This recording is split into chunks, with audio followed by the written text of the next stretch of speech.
Ladies and gentlemen, good evening. Welcome to yet another edition of the Lamboms Show. Today, Monday, we continue our conversations on African immigrants and relationships.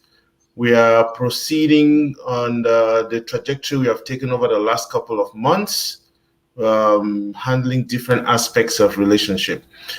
Last week, we focused on the mindset. It was quite an interesting conversation. We need to change our mindsets in order for things to change if we want to change our relationships. We talked a lot about activities as being the product of the mind. Our mind, we need to take control of our mind, and that will be able to, bring us some desired results. Today, we want to continue in a different direction. And I decided to pick up something because I started reading a book I found very interesting, Habits for a Healthy Marriage. It is written by a psychiatrist. That's interesting, psychiatrist to write something like that. But habits, first of all, clearly healthy marriage, that gives you an idea. But the thing that struck me about it is where he says, weaknesses acquired from family of origin, peers, or previous loving relationships emerge at any time and can harm marriages.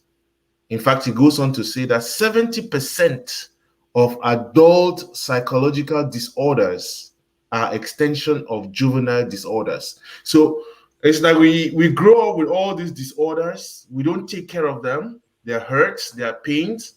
And then we move into a new relationship and we start expecting that all of a sudden these things will take care. But one of the most important things that he says there is about our parents. The influence of how our parents lived their lives as married people. If there were hurts in there that we have not taken care of, we are going to translate that into our relationships. So today we want to examine that dynamic. We want to look at the role of our past, the families we came from, how that affects our relationships, how that affects our marriages. And I think there's too much to unpack there. But again, like we did last week, BK, welcome. Thank you, Lambert. It's good to be here. My pleasure. I always look forward to these Mondays because it's quite refreshing. Last week we talked about this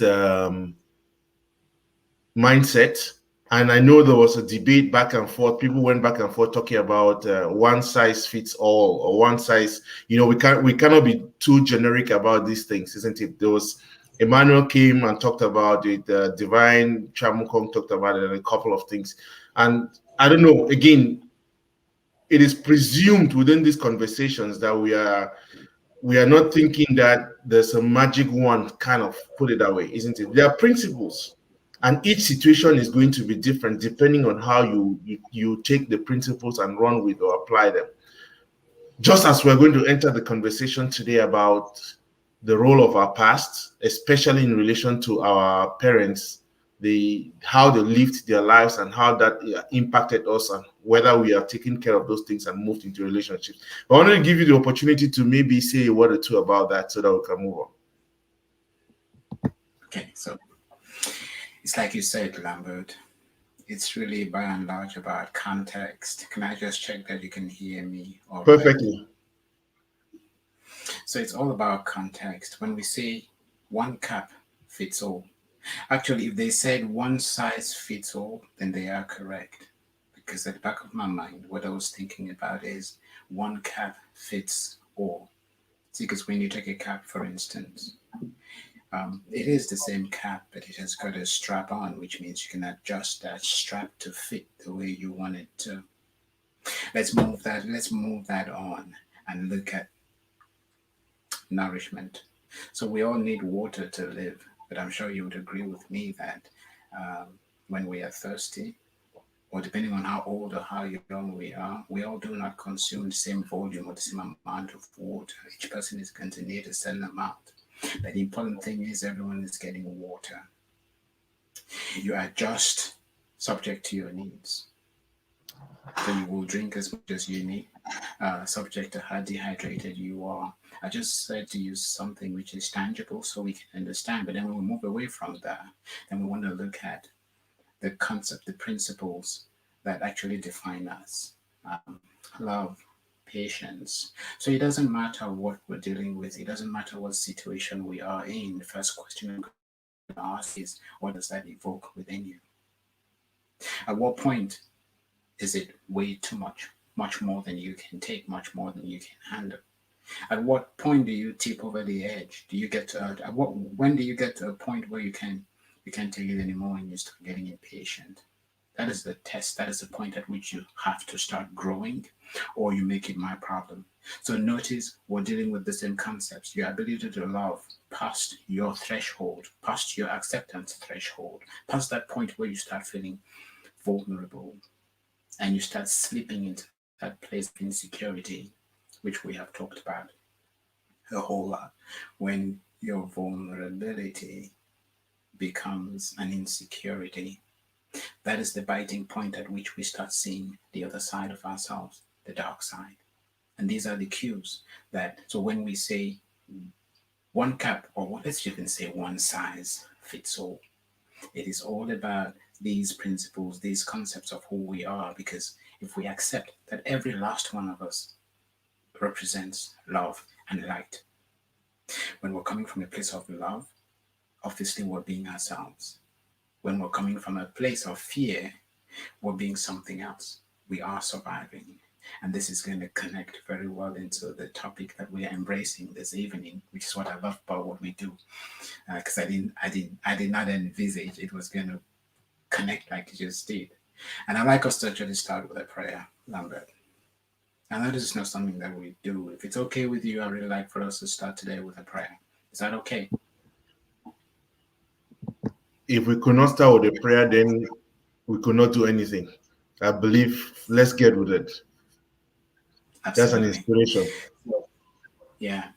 So, what is it that struck me today? Every conversation is a prayer. Where two people are gathered with good intentions, it is a prayer. Even if it is with bad intentions, it is still a prayer because they are in the process of creating something. It's a wish, it's an intention. There are positive prayers, there are negative prayers. Some prayers work, some prayers do not work. What is it that pushed me to thinking about a prayer today? We plan to talk about this whole one cup fits all today, and our plan was going to be to really expand and expound. Today you showed up with a text message asking if we could talk about go in this other direction, which means there is a guiding force somewhere. I don't believe anything happens by accident. I know someone is going to join us tonight, or someone is going to uh, have access, come to this recording at the end of this show, and there's going to be a message for them. So, my prayer this evening is that you and I, Lambert, should get out of the way so that universal intelligence, universal consciousness, we call it God, so it can do what it does best. That self organizing force, which is responsible for keeping holding planets and galaxies in orbit. Obviously, there is a certain power there. You and I call it God. I don't know what other people call it, but it does its thing and it does its thing through us. When we get in the way, then we mess things up. When we get out of the way, then it expresses and manifests through us if we are obedient. So, my prayer this evening, and for those who don't understand the word prayer, prayer in this case doesn't mean it's not necessarily a ritual. Prayer is the same thing that you would do if you're preparing for an exam. You want to be sure that you are prepared. You want to be sure that the answers that you're giving are actually answers to questions that have been asked. So too, we want to be sure through this prayer that whatever transpires between the two of us and the conversations that we will engender will actually go to serve a need, meet a need out there. Someone who's in dire strait and who's dire straits just looking for a word. So I just ask again that we just show up, get out of the way, let go, and let God. Thank you. Thank you very much. Thanks. I think your audio is a little shaky. I don't know what's happening with it. There's some. Oh, really? Oh, Yeah. brilliant. Hang on a minute. Could you hear me? How Yes, is I that think, now? yeah, Is that's it any excellent. better? Yes, quite better. Oh, brilliant. Okay, cool. Yes. Good. So let's get into it. Our friend says there are basically two ways or two sources conflict in relationships and marriages. The first source is whichever of each spouse's parents was the most hurtful and disappointing, usually the father. The subsequent sadness, anger, mistrust, and insecurity, call it the baggage, are brought unconsciously into a marriage. In this situation, is marriage relationship. My clinical observation of this phenomenon is supported by research demonstrating that about 70% of adult psychological disorders are extensions of juvenile disorders. We grew up talking about juvenile delinquency. We looked at kids. Juvenile delinquency meant these people who, did not fit a certain paradigm in society, isn't it? They were just the crazy lads. And so, again, for the sake of context, what is this gentleman talking about when he talks about 70% of adult? Okay, so it means that the child in us has grown into a man, and so that's just moved. The flaws that we have, they're just expanded. I don't know. What do you think? I mean, I'm not saying that you are the author, but I guess you understand where he's going to and what he's saying. Yes, absolutely. So he's saying what we already know. He's basing it on observation, while we talk about principles all the time. So let's go back. You know what pairing is, don't you? Yep. You pair a remote control to a TV set. If you have got a Bluetooth device, you pair it up with your phone. It could be a Bluetooth microphone, or it could be a Bluetooth speaker. And from your phone, you can communicate. You can play the music on your phone through the filter of the speaker. Now, the speaker becomes the mouthpiece of your phone. But then, how does that happen? Before pairing, you could play that music till the cows came home to roost. Nothing would happen. It would use the speakers of your phone. Is that correct? Yep. Okay. Now, once you pair and it actually goes piding, then you hear pairing successful. If you play that music once more, the audio comes out through the speaker, through your Bluetooth speaker. So what's happening there? You will notice that your phone and your speaker are tuned into the same wavelength, tuned into the same frequency. Where does this bring us right back into energy?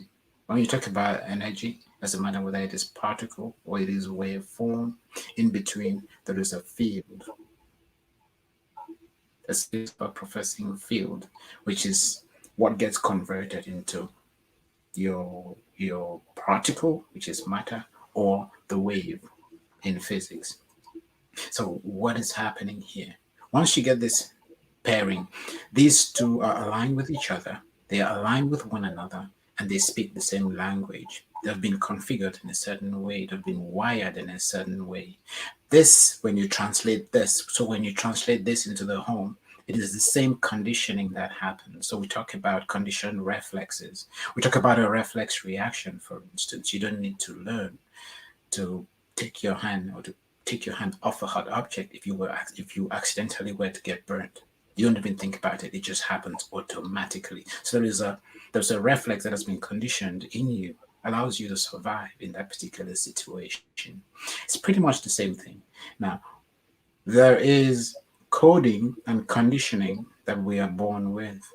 the parasympathetic or the sympathetic or parasympathetic. I think it is the sympathetic that is responsible for that. Then, of course, you've got the parasympathetic nervous system as well. We're not going to get technical today. Let's stay on the surface.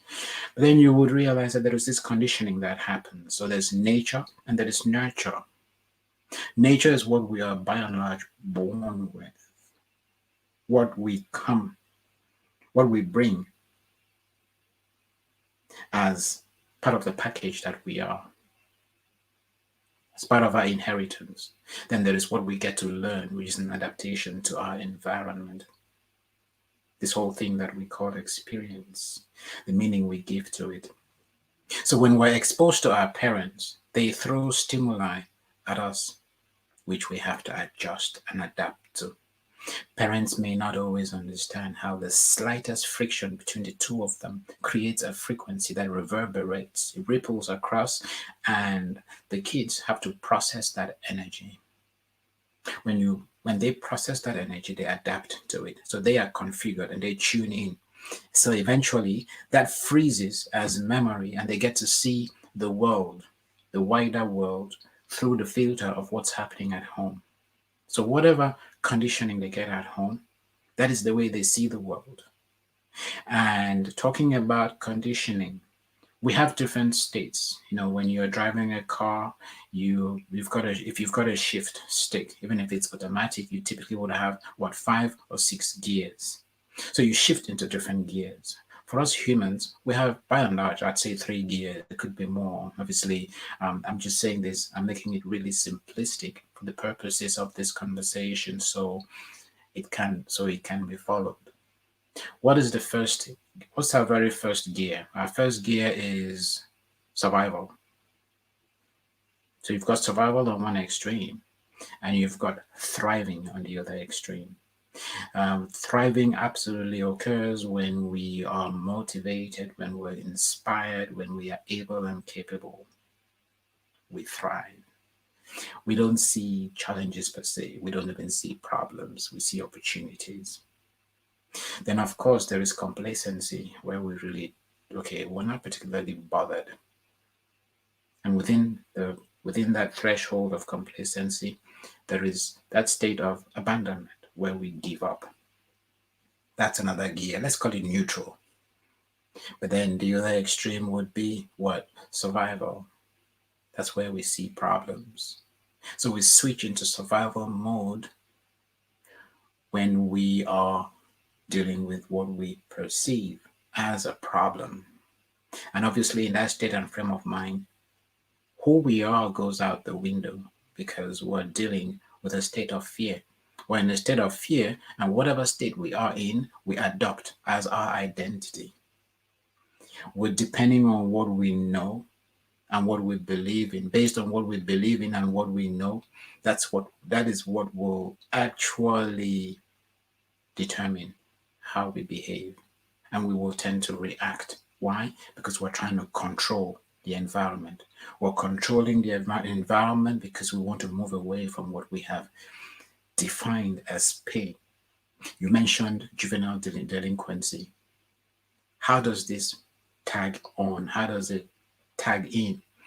If you have a broken home, typically called a dysfunctional family, and all families will have an element of this dysfunction in it, because otherwise you'd be talking about perfect family. Although we need to be careful, because dysfunctional only, I guess we want to use the word dysfunctional very carefully, because dysfunctional is the word you want to use when the malfunction has gone beyond a certain threshold, where it starts impacting everyone in that environment negatively. So when you talk about juvenile delinquency, you've got kids who go out into the world and they're looking for the attention that they didn't get or can't get from home. The home has conditioned them in a certain way, and when they go out, they become the villain that is at home. You may want to ask the question, but then there are some kids who get literally everything at home. They are born with a silver spoon. So what is their excuse? It's an important question, and there's a very simple answer. You see, we tend to judge needs based on appearances. What has this child got? Um, have they got toy? Do they live in a house with a swimming pool? So we look at all these things that do not really mean anything, but things that the world has assigned a lot of value to. And when we see a child coming from this environment where they get all the education they need, in fact, they go through Ivy League schools. They go out, they go away on holidays. Those kids who would go out on holidays to Europe, to the Western world, and you're thinking, oh my goodness, what do they really lack? And they exposed to all these extracurricular activities, things that to you and I, maybe growing up at the time, would have thought were luxuries for the select few. They have them. They go out to, at the time, it was another rarity or rarity. They go out to cinema. They do all these amazing things. And now these are all wants. It may meet their need for variety, but the more important needs at that stage in a child's life growing up would be love, recognition, significance in one way or other. Now, for a child to be significant, they obviously have to be educated in the ways, educated in certain values, morals, and ethos, where they come to realize that contributing to the household is a part of their responsibility. So they don't just sit and snap and they get everything that they want. And then, of course, there is the love and the connection. Think about it. If you have a household where these kids are getting everything that they want, surely it is at the expense of parents, or it would typically happen because the parents really can't be present to give the kids the love that they need. So again, these kids grow up deprived, and in that depravity, they look to compensate outside of the home. So there's a whole host of different things that come into play, create, call it disharmony, and this translates into what we would call delinquency or juvenile delinquency. Do you want to chime in or do we keep So going? I want to welcome Divine Chamuka. Brother Divine, welcome. I answer present in the house. Jane says Amen. I'm sure that's during the prayer. Maria Goroti, MG, welcome. I don't know in relation to what she asked the question. So what's the excuse? But I wanted to focus, get us to focus, isn't it? Brilliant.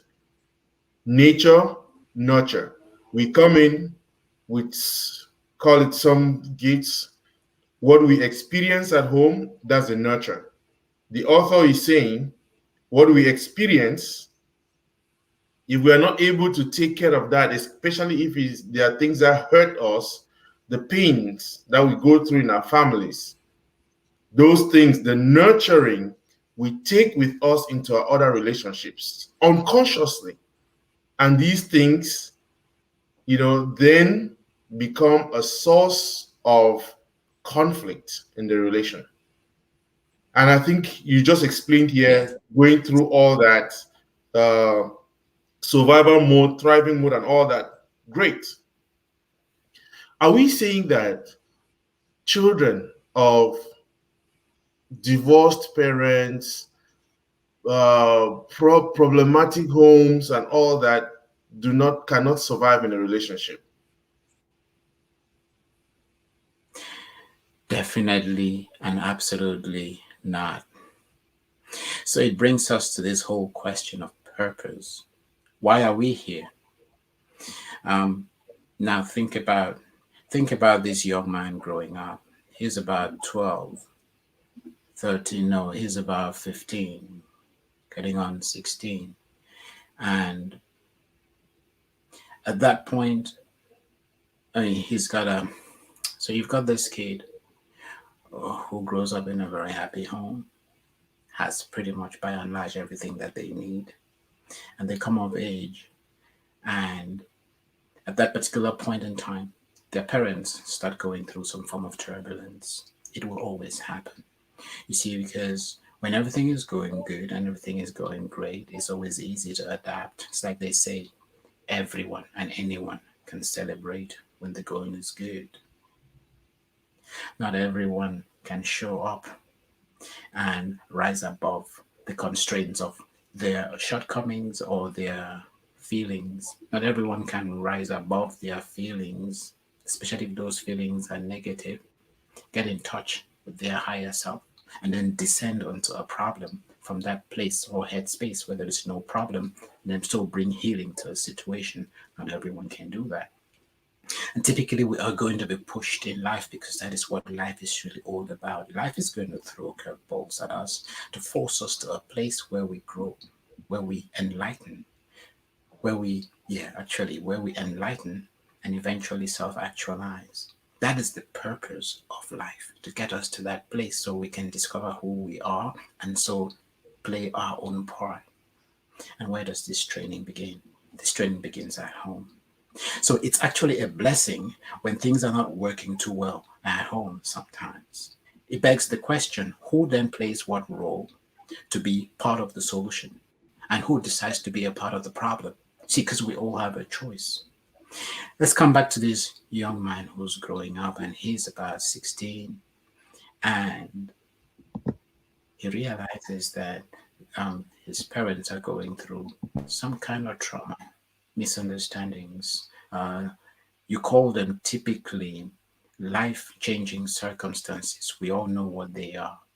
It could be deaths in the family, it could be divorce, it could be um, loss of jobs, it could be any other form, any other kind, any misfortune that hits like the hammer and changes the status quo for what it was, takes away the comfort that we all knew, like pulling the rug from underneath your feet. Now, that change in dynamics is not something that everyone can adapt and or adjust to.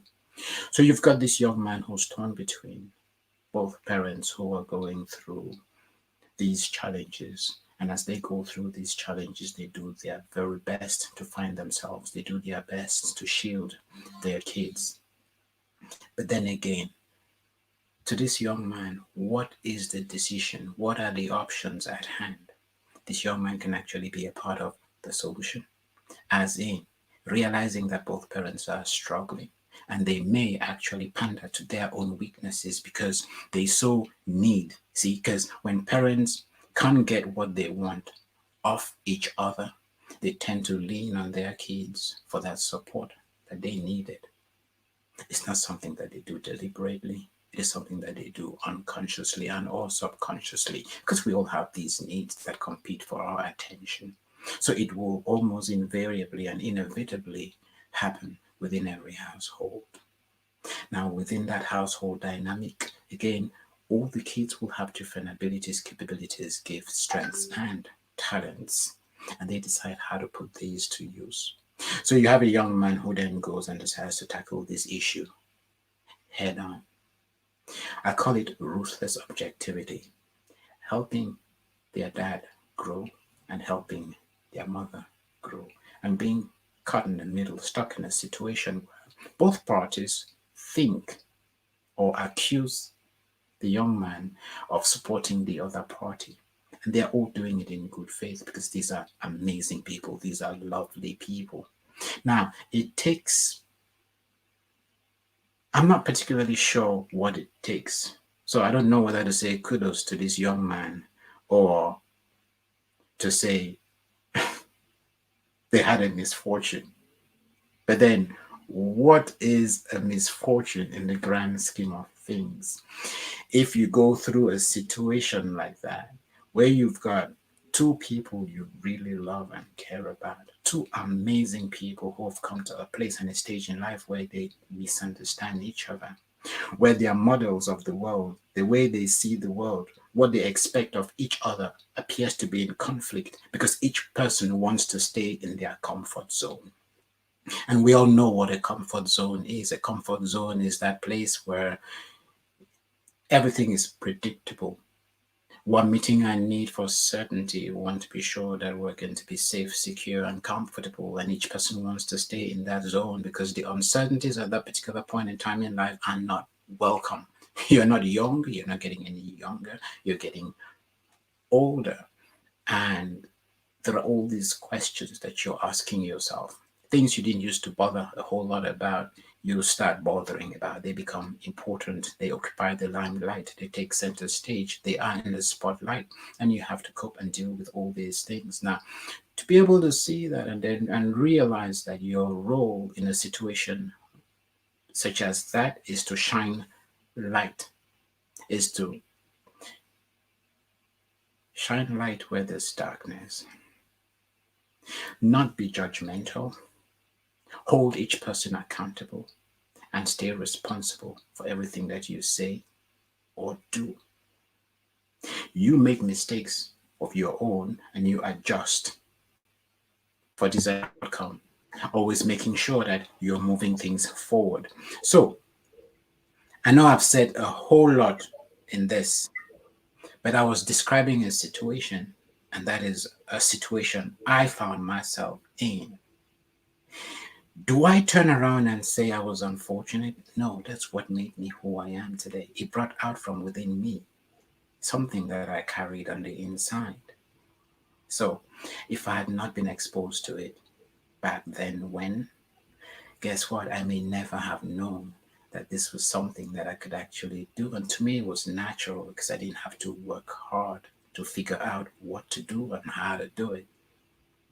It's almost like the universe did what it had to do through me and brought healing to these two people that I happen to love so much. So was I unfortunate? Did I have my teenagehood robbed of me? Absolutely not. That was my journey begun. It started way back then when.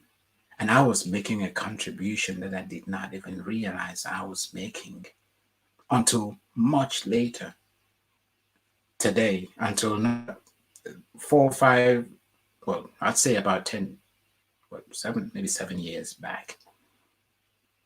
And the only, and this is how I realized actually that, because you do this and you don't realize that it is anything special until people start talking about it. So you see how it all connects. See, because you're doing it and you're assuming, well, if you can do it, then everyone else can do it. Until you see people whining and waning, pining and breaking around you who have gone through similar or identical situations. That's when it occurs to you that, oh, hang on a minute, what you took for granted was actually, call it a gift, call it a talent, call it an ability that was pretty much ingrained. Yes, So, but the issue I'm going to take with that is I think you become the exception because maybe you had an intuitive blessing, an intuitive grace to be able to manage the situation, isn't it? So much so that each person started claiming you. Generally, especially within the African context, children find it difficult to navigate those issues. They internalize them and then they play them out some other way. You're looking at a situation whereby you are living with your father and your mother, and your father and your mother have problems. How would you dare go ask your father that why are you treating my mother that way? You don't even have conversations with their parents generally, isn't it? So you find it difficult, and I think that while you were able to deal with it, I mean, what I see, the ordinary person does not take time to sieve through to be able to say, hey, this thing, how am I going to survive with this? Because then you become a toy whereby each person is using you to outdo the other person. You become like the object of competition. They want to shower you with so much love so that you can be on their side. And like you said, even though you are not taking sides, the other person is looking at everything that you do or say now, it becomes as if you are siding with the other person. It's a difficult thing. And what we are saying here is it spirals out. In your situation, you dealt with it. In another situation, many people, again, they just walk through life. What happens? We go along with it, hoping that we get out of the tunnel. And then we start having problems in our own relationships. And we are not seeing, which is what the Fitzgibbons is pointing to. We are not seeing that this habit that we are showing, this habit that we are demonstrating, is a habit that is coming because of a relationship, a past hurt that we did not deal with. Yeah. I'll grant you that. Again, it cuts both ways because I'm sure you would agree with me that going through life, especially in our relationships, I'm sure most of our audience have gone through a relationship. I'll talk about the generic relationship and I'll plow it back to that situation so we see a certain consistency when it comes to complacency. You start dating this person and you see what you would call or ordinarily refer to as red flags. Things you know you can't stand. Things you know if you see right now, once you get into a relationship, they will only get worse. But we talk ourselves outside of these. We talk ourselves out of these things we know we can't deal with. And we console ourselves that, oh, well, we will deal with it when the time comes. We will meet it at its point of need, some way, somehow, because we are more concerned with the gratification that we are looking for at that particular point in time. Or we're more in relationship. We're more in love with the concept of a relationship than we are with the person who's actually on the other side of that relationship. Now, this is something that we do a lot, sometimes consciously and sometimes unconsciously. Again, we have told ourselves, well, nobody is perfect. And that's the way the world works. It makes it a whole lot easier if that's what we saw at home.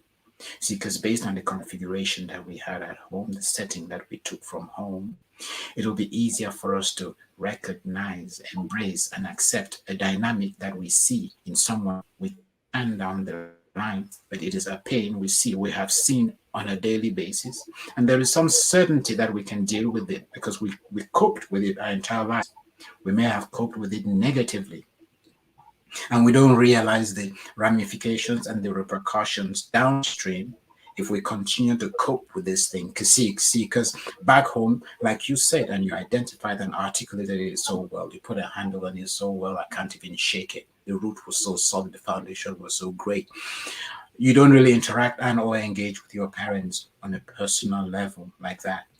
So the problem is there, but it's not yours to deal with. In fact, the problem gives you a breathing space because while they are doing their thing, it frees you up to go away and do your thing. Be naughty, be a juvenile delinquent if you so choose. Why? You've got an alibi.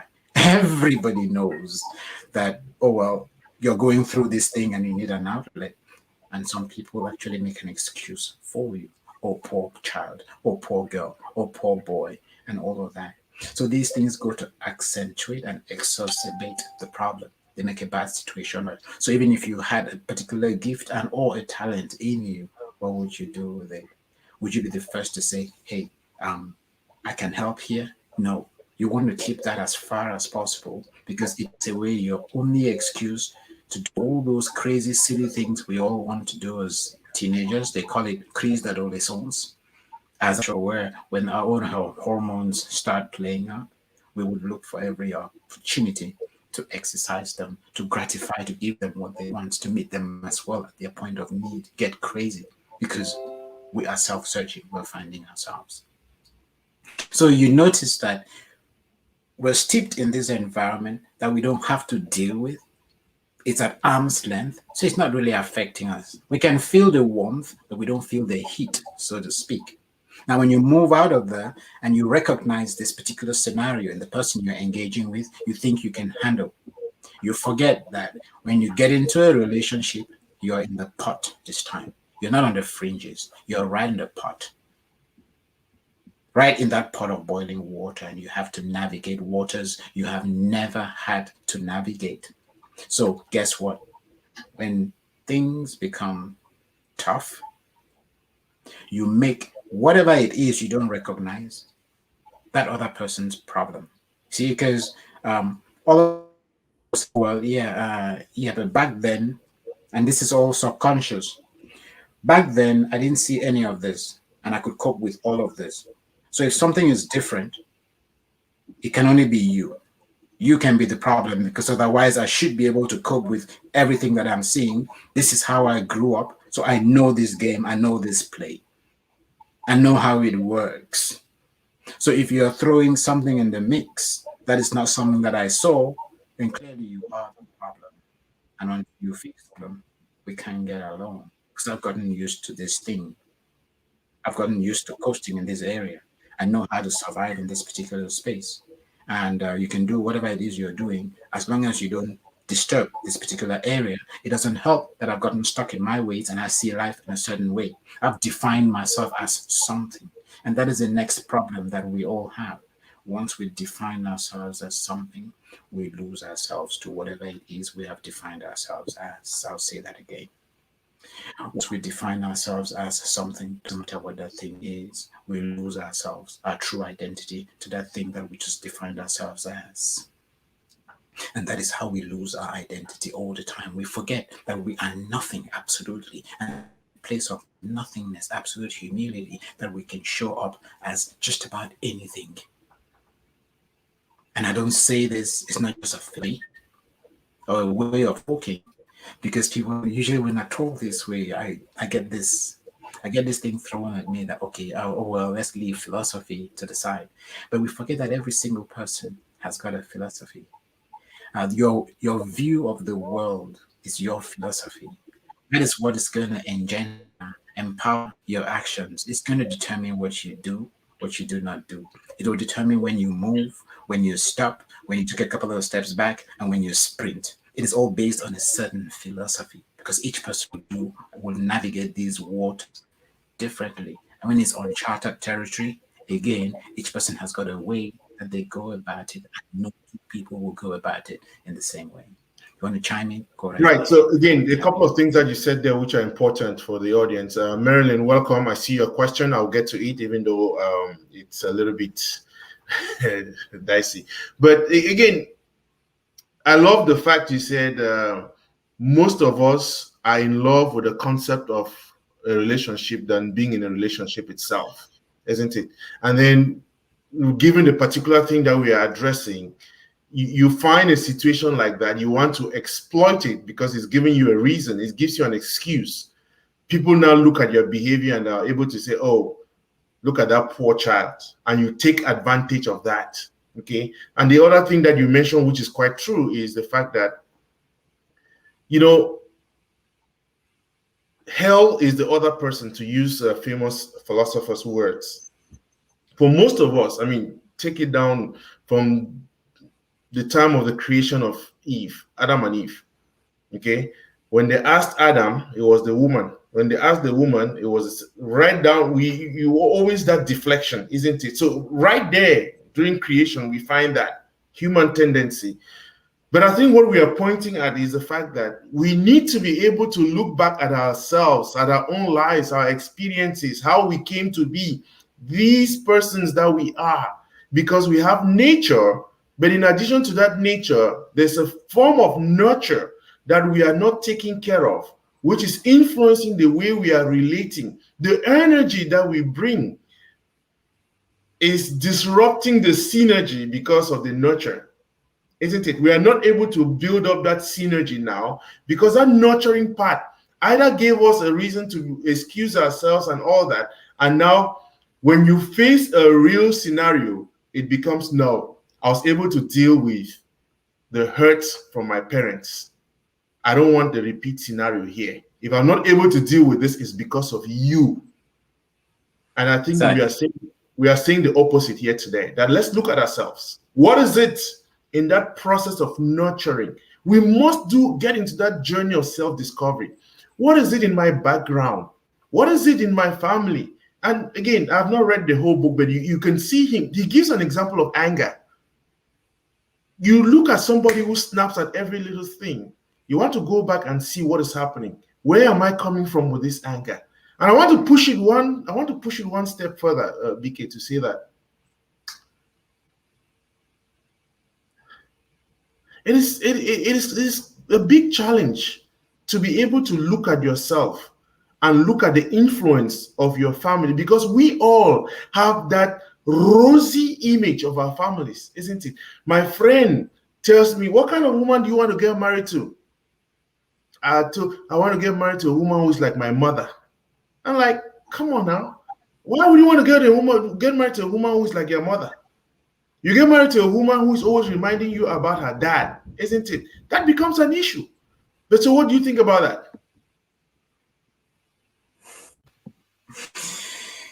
So let's deconstruct. There are quite a few things you have highlighted. I just want to add to something that you said and impinge on the fact that we grow up in this environment and we get used to protecting the self as opposed to growing the environment. So this is just to say that the challenge is multifaceted. If we're used to self-protecting, then obviously we snap into survival mode. You know, I talked about those three stages, the three main gears. We're either complacent, which is sometimes abandonment, we really don't care, or we are thriving. That's when we're taking on things. We are serving a purpose that is bigger than the self. Sometimes we do it because we want to survive. And that is just as bad as survival, if not worse, because you start building that void and that emptiness which is within. You see, whenever we're driven by fear, whenever our motivation for growth is driven by the fear of lack, we forget that it feeds on itself, and it's a self-fulfilling prophecy, because the more you have, the more you stand to lose. So the more you have, the more fearful you will be, the bigger the void on the inside. You see, because if you're being something, why? Because you were deprived of recognition. No one valued you as anything. You worked so hard and your parents did not recognize you. They just looked at it and nothing was ever good enough. But by that same token, you looked at your dad and you noticed that whenever he spoke, everyone jumped. So it's easy to confuse that with love. You think that, okay, if he's doing that and he's calling the shots, everyone loves him because he's affluent. You start chasing affluence, thinking when you have that affluence, people will love you. You don't realize as a child at the time that people only jump because he's got power and authority. He can make and break. And if you're not jumping, you may not get your own perks. You may not get your own fringe benefits. But you see, this child confuses that for love. You grow to be a man and you think that that's what respect is all about. So respect is about, I say and you do. You don't ask questions. So when I say and you do not do, instead you challenge, what I'm hearing is I'm not good enough. And if I'm not good enough to wield authority, then I'm not the man in this house. And if I'm not the man and I'm not respected, how can you love me? And if you don't love me, why should I love back? So you notice that in that state and frame of mind, I can neither give love nor receive love.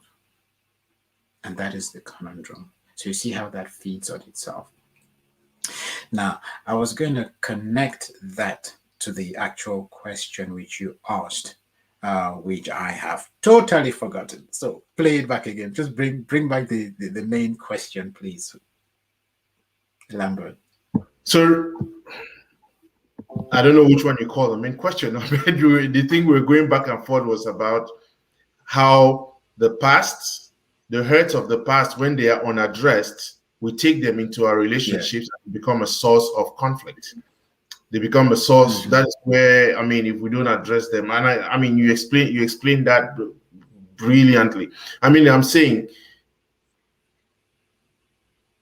the images that we have, and the example that you just gave is so powerful. About you look at your dad because he's affluent, and when whatever he says, everybody follows. Then that's a figure of masculinity that you grow up with, and so you think in order to become controlling, you also have to be affluent, and you go around even in the midst of that affluence, you say it, and you are challenged, and you're like, that's not the image I had, isn't it? And it becomes a problem because you have a certain image of masculinity you have adopted, and you carry that into your home. And I think the main point we're really saying is those hurts that we grew up with our parents, if they are not properly addressed, if we do not take care of them, they become a source of contention. They become a source of rivalry. We create problems. Just before we get into that, I like to play that for you before Marilyn kills.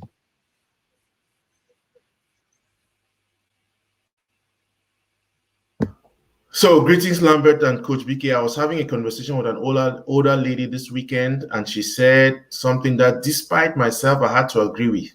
She said men were essentially non-monogamous. What are your thoughts about this? Could this be the problem?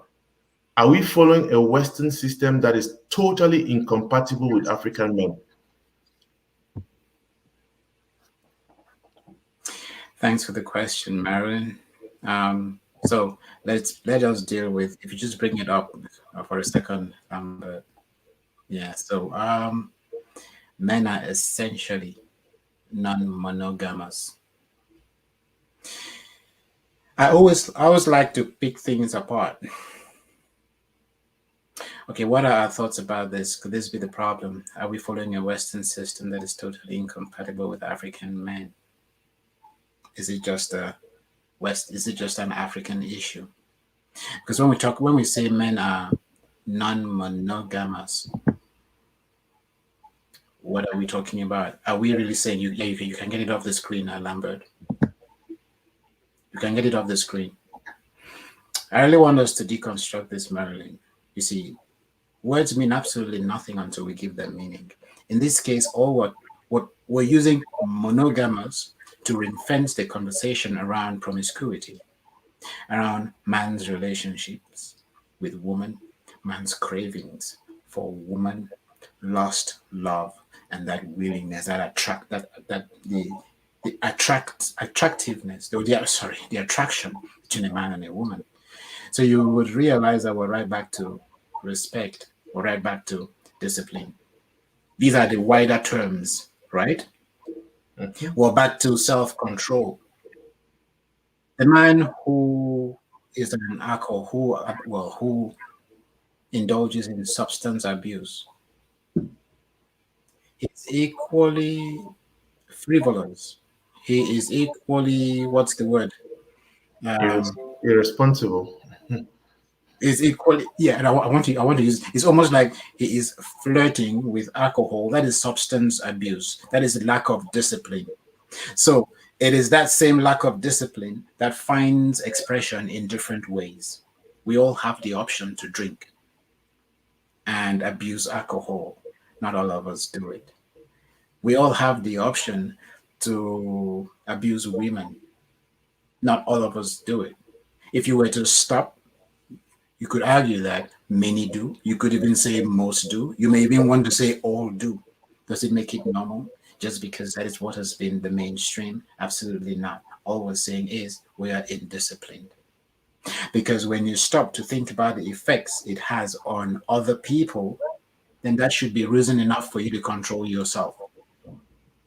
Those who go into the priesthood, at least for those who maintain their celibacy, these are men equally. How do they do it? So it is true that there is a problem and society doesn't help. Why? This is the observation. Why do I say so? Now, this is the observation that I have made. Think about it. When a young man comes of age and his hormones are all blown and alive, testosterone has blossomed and come to fruition.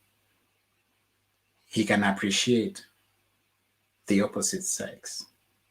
And he starts feeling things. He starts feeling this current within him that he never used to feel before. Obviously, there is something there to explore, there is something to exploit, and it is part of growing up, getting to know who they are, how they function, and all of that. In the typical African setting, and even out here west, things may be changing slowly. But before a relationship starts, how does it get initiated?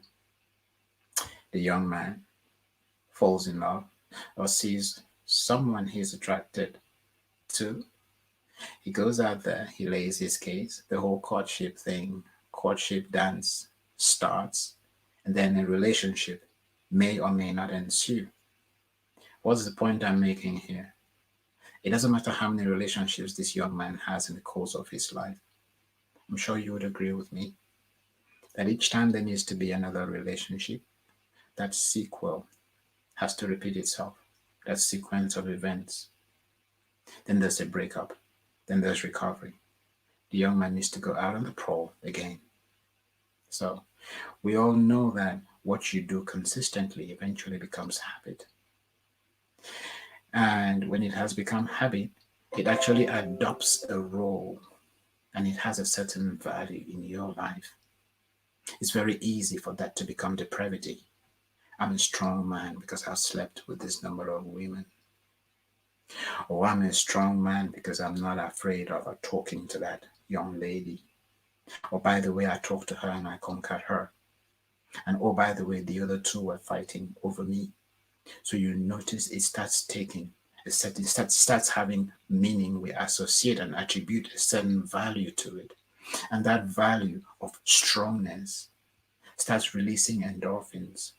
So it becomes a bit like football. Going out to play football or watching football is doing the same thing to you, or bungee jumping or skydiving. It becomes one of those activities to the point where you're not necessarily doing it because you want to or because you even care about the person and really want to date them. You're doing it because you just want to test your strongness. A bad habit that has been wired in the fabric of your being. It becomes behavior, and over time, it is your character. And just like smoking, which is another addiction, after a while, you just have to talk to a woman to make sure that you've still got it. So this is the social conditioning that we usually do not look at, do not pay attention to, and are not cognizant of. Now let's flip that coin on the other side. How many relationships does the woman really initiate in that particular context? They are on the receiving side. So they sit and they wait, someone speaks. Then they make a decision. I'm not saying it is easy, don't get me wrong. All they have to do is make a decision. Oh, do I want this one? Do I not want that one?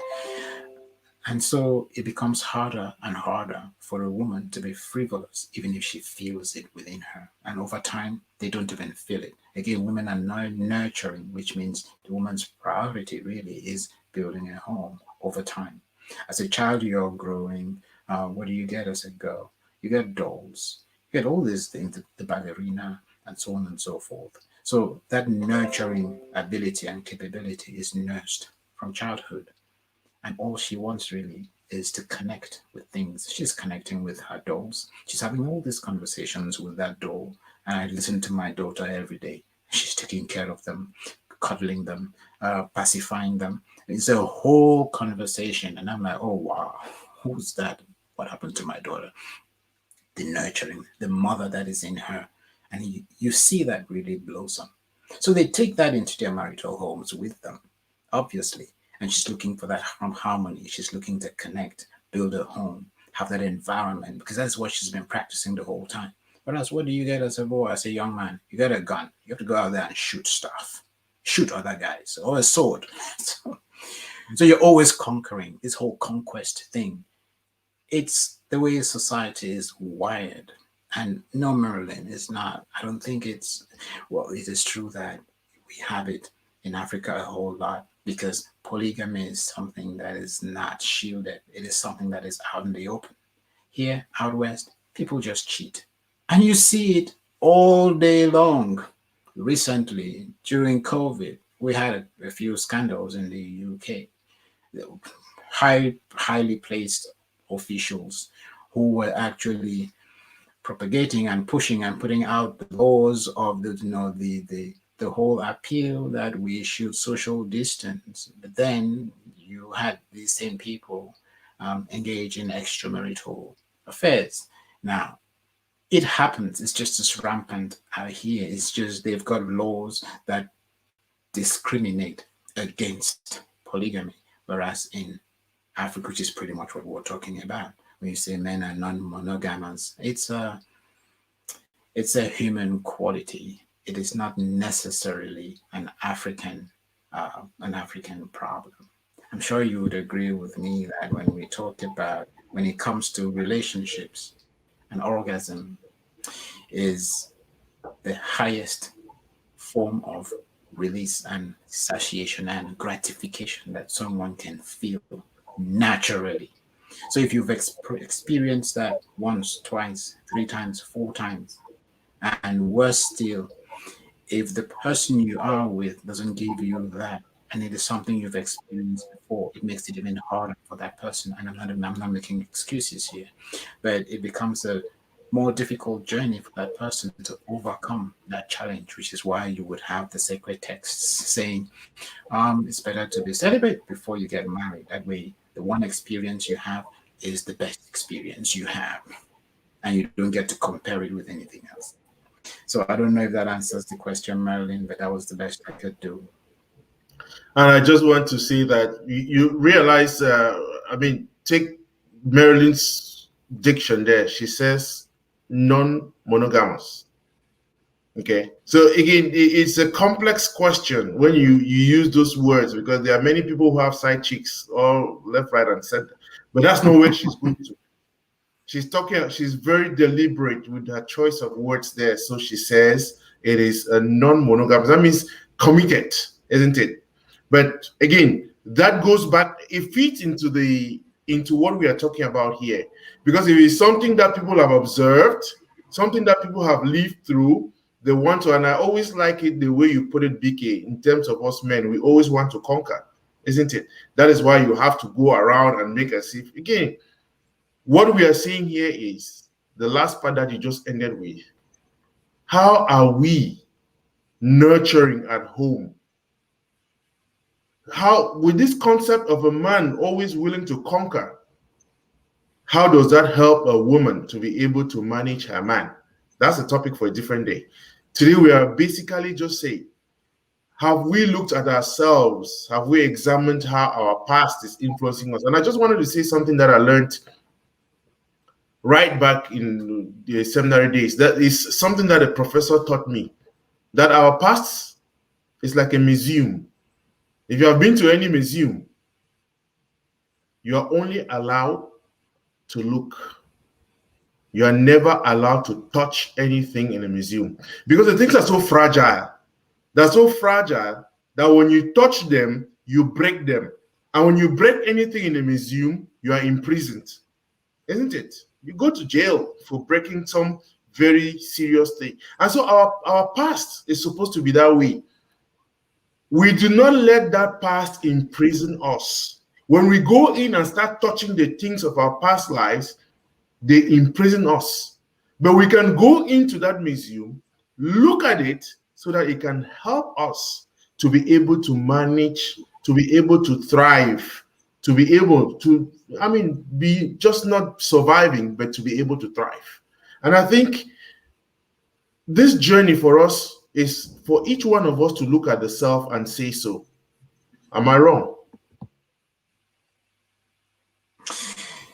I think you are right on point. I just want to put what you said into perspective. See, when you talk about going to the past, the only reason we go to the past is because we've got unresolved hurt. We've got energies that are trapped within us. And that is why our past will affect us in negative ways. Now, What makes it even more precarious is the fact that it doesn't matter whether this past is fraught with positive or negative experiences. As long as we go there, which is where what you say is so powerful, as long as we go there and we start touching those experiences, we can become those experiences. So you find yourself trying to relive your past or trying to avoid that past. We forget that anything and everything that happens to us is designed to build us, is designed to bring out and to bring up something within us that needs to be enhanced, that needs to grow, that needs to be developed, that needs to be molded. And for as long as we do not learn the lesson, we will always face that challenge throughout life. It doesn't matter where we go. When we divorce, because we were trying to avoid a spouse, be it the husband or the wife, whom we can't stand for whatever reason. We go into a new job and we find that same quality or those same qualities in our boss. So there's no running away. There is no hiding until we get to a place where we grow and mature spiritually. And what does that mean? It simply means this thing that used to bother me so badly doesn't bother me anymore. That is what growth is really all about. I'm not avoiding it. I'm not trying to change it. If anything, I'm bringing healing into it. I'm highlighting the fact that it has got potential ramifications or repercussions which would affect me if I did not deal with it a certain way. So every challenge, every experience is an opportunity for growth. And the question we really want to ask ourselves is, are we growing? Are we leveraging the experience? Are we showing up as our best self, or are we showing up protecting our worst selves because we don't want anybody to see that side of us? And I guess that's a question we deal with. It's a question that guides and directs how we operate throughout life. And we may not even realize it. We may not think about it consciously. But we're always navigating away from the things, the thoughts, the situations that we envisage or think will cause us pain. And we're moving towards what will bring us pleasure and comfort. What we forget, obviously, is that growth happens in that space where there is uncertainty, in that space of the unknown, that thing that we can't control, that place which we would call uncharted territory. Those situations where we're dealing with someone and we can't figure them out because they put us in a place where we can't figure ourselves out, because that's really what we're saying. If we complain about somebody, it's simply because they put us in a place, in a situation where we're not sure how to behave. So basically, they demonstrate to us that we do not know ourselves. If that makes sense. You're on mute, Lambert. Yeah, I was saying, of course, the issue I take with that is very often we come into relationships, or people get into relationships, and they, like we said earlier on, hoping that the other person is going to change. Changing from what to what I've never understood. But something that you have often insisted on in this program is your spouse or the other person is supposed to help reveal yourself to you so that you can get your better self, isn't it? That is what the relationship is supposed to be. The other person becomes a mirror so that you're able to see yourself, and then they are pushing you to a place where, you can be your better self, you can be your best self. So why then does it become a problem? Why do we have this when your spouse tells you this is how you come across, this is how I feel about this? Where does that become a problem? So there are a number of things here. Don't forget, again, we're coming back to society. We're coming back to the construct of a relationship. When you court a girl, or when you're interested in a woman, what is the primary motive? To impress, right? Mm-hmm. You want to impress her. Now, if you are flawed, what are the chances you, as a broken tool, as a broken vessel, would impress anybody? So the relationship in and of itself is based, exactly. The relationship in and of itself is based on a I, quote unquote, because each person is showing their best selves and shielding all their iniquities and whatever it is about them that they don't like, can't stand, but are not willing to change. But at some point in that relationship, those things start coming out. And that is when growth actually starts.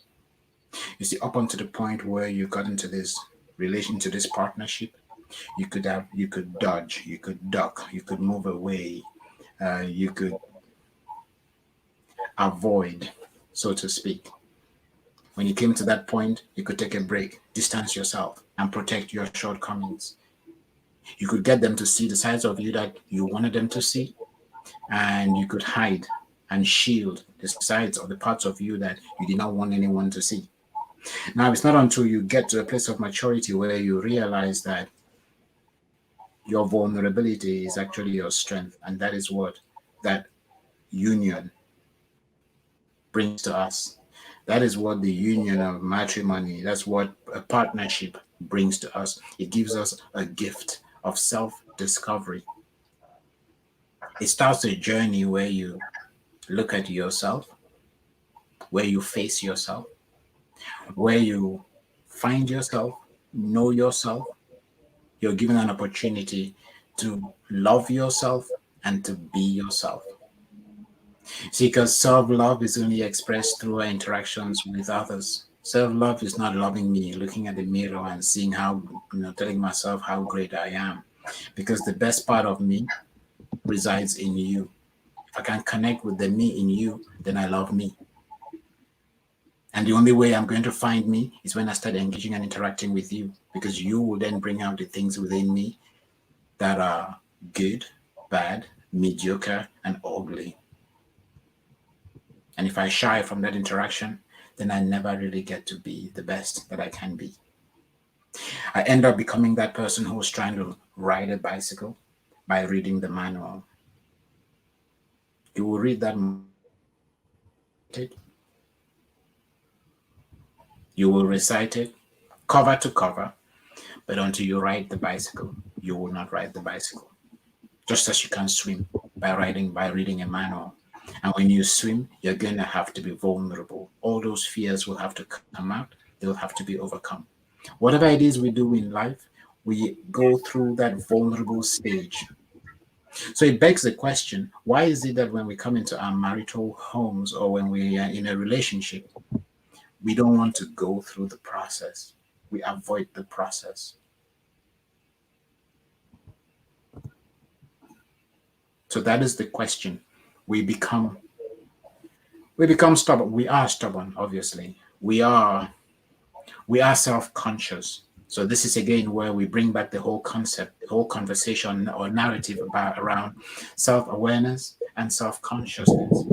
Self-aware, you take note of what is in your environment and you see what are the obstacles and what are the things that you can leverage to ensure that you get from where you are to where you're going, and it's plain sailing.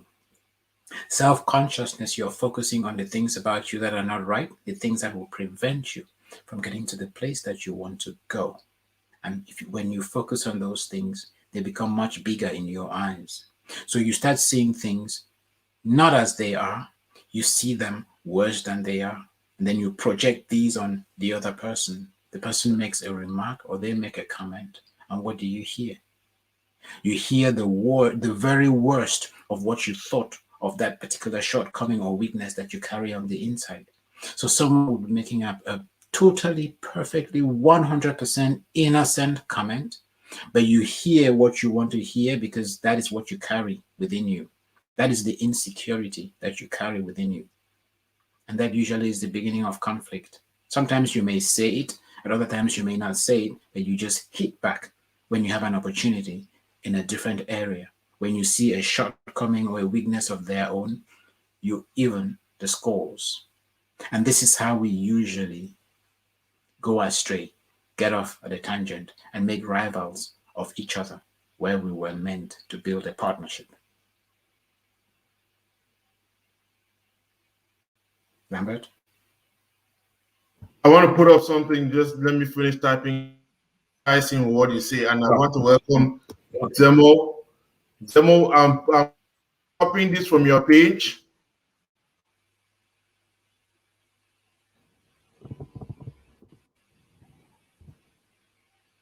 Okay, so while you're doing that, okay, I just put that up. So, are you ready? Yes, I am. So okay. It says, during courtship, we are drawn to each other by what we share in common. But when we are committed and fully involved with someone, it is the differences we have that create dynamism in the relationship. Yes, because loving anyone means complimenting that person in their inadequacies.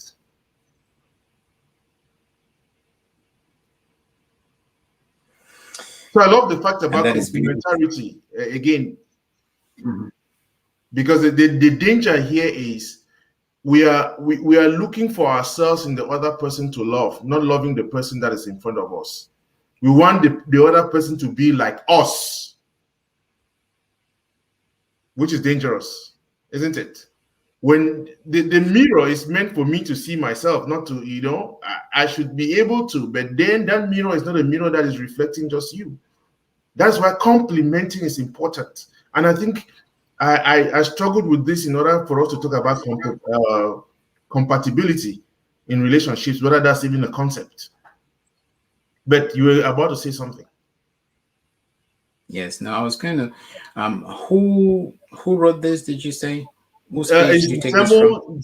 Demo shared it from Love is Not Blind but Bound. I just picked it up from his page. Okay. And I think I would agree with this. Stock, Buck, and Barrel, hook, line, and sinker. You see, when he talks about complementarity, and you talk about compatibility, I look at these two as the exact same thing. See what happens in a relationship, and you articulated it well as well. You said we come looking for ourselves in the other person. But if it's you're looking for in the other person, obviously you would have certain things in common. But if you're looking for yourself in the other person, you might as well date you. Why do you need to date someone else? This is where complementarity comes in, and this is where compatibility comes in.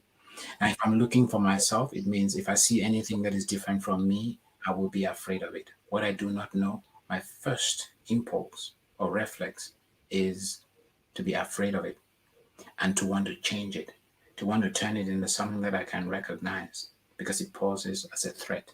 Now, I forget that it's a bit like a blind spot because you're different from me.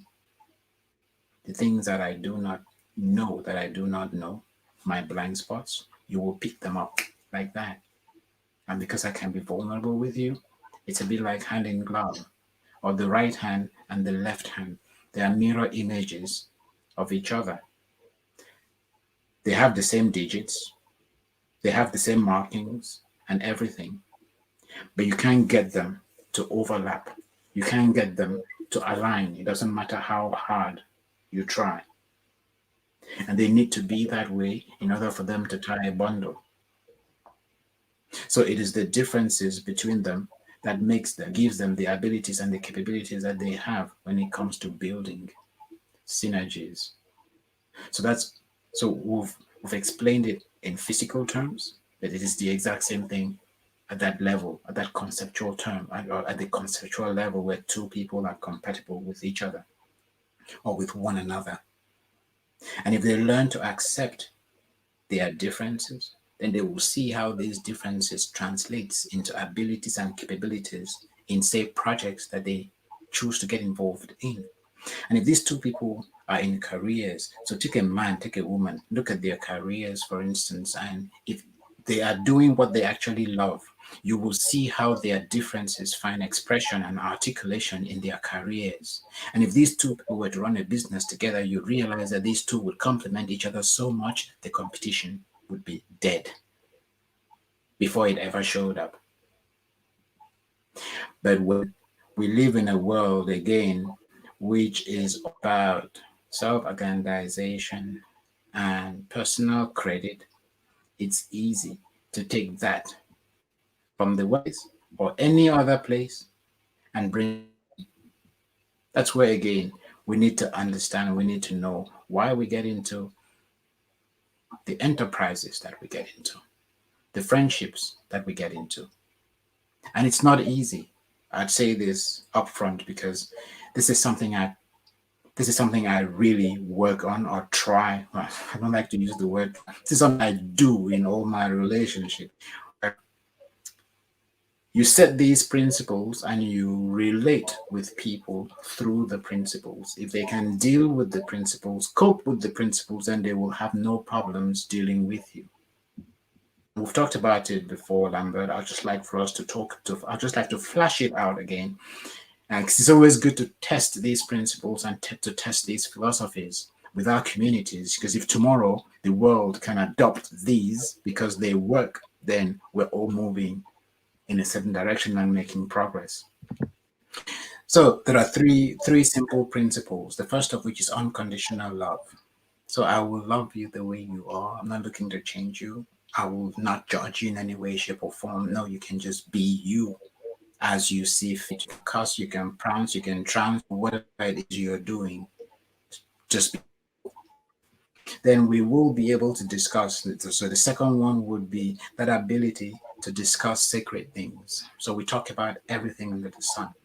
And the reason for that is simple. The things we would classify or class as taboos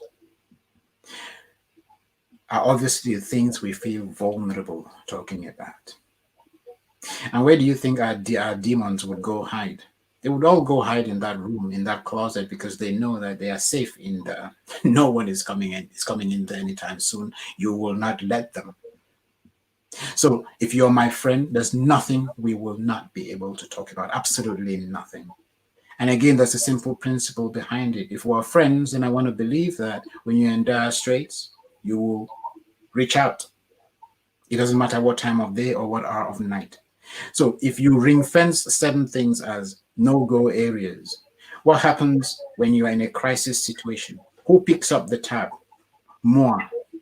Which means whether you know it or not, it's my problem. So I might as well get in before we get to a point where it is crisis management. And it's not about you depending on me. It's about us exchanging synergies and exchanging energies and building synergies all the time across the board and empowering each other or one another. So notice that it doesn't matter whether you're my child, whether you're my friend, whether you're a total stranger, these same principles apply. And it is the principles that will determine who is coming close and who is staying on the fringes. Now, what's the third principle? It is push and challenge for growth. So if you're doing something that I clearly see is going to lead you down a perilous path, it becomes my responsibility to be accountable to you in that area. And I would ask you, hey, you're doing this thing. What exactly are you looking to achieve? So, oh, you want to get this, you want to do this, you want to do this, but this is the step. Won't you agree? Okay, but then you're going in this direction. This is how I see this going. How do you see it going? So, okay, you're right. So what can you do to change it to make sure that you get the desired outcome? So it's for you not to make that tweak. But then we're having a conversation, but I'm not changing you. And if you tell me, that's who you are, and it turns out what you're doing is counterproductive, and you tell me that's who you are, no problem. As long as the next time I call you that thing, you will not throw a tantrum.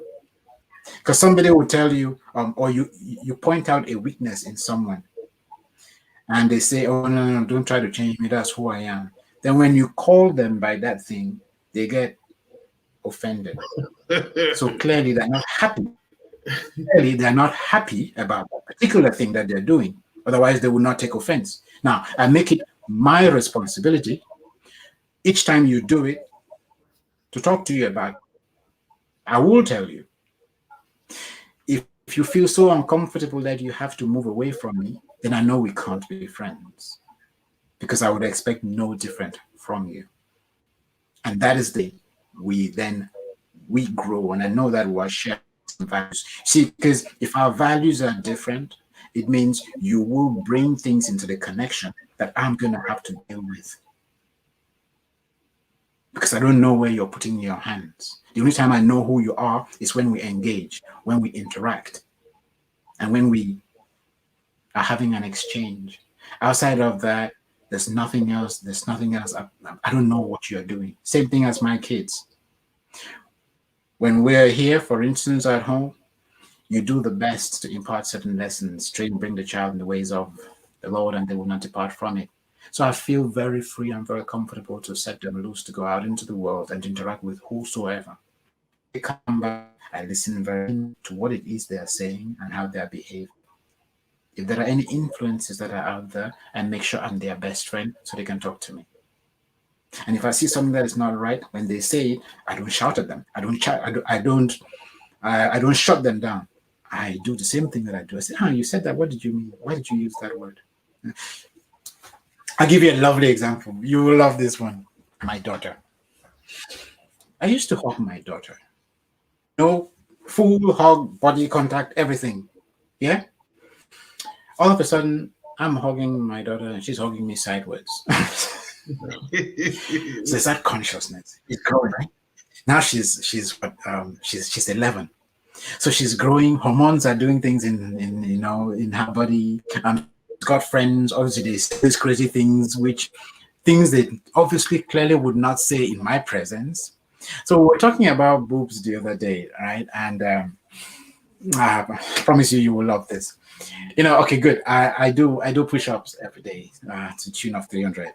So I've got a broad chest, and as you can see, literally, I'd say it looks like boobs. So I would tell her my boobs are bigger than hers, and she cringes. And then she said, and then she would just laugh, and I say, "What's the problem? What is wrong, sweetheart?" And then I can't remember what she said. I think she said something like,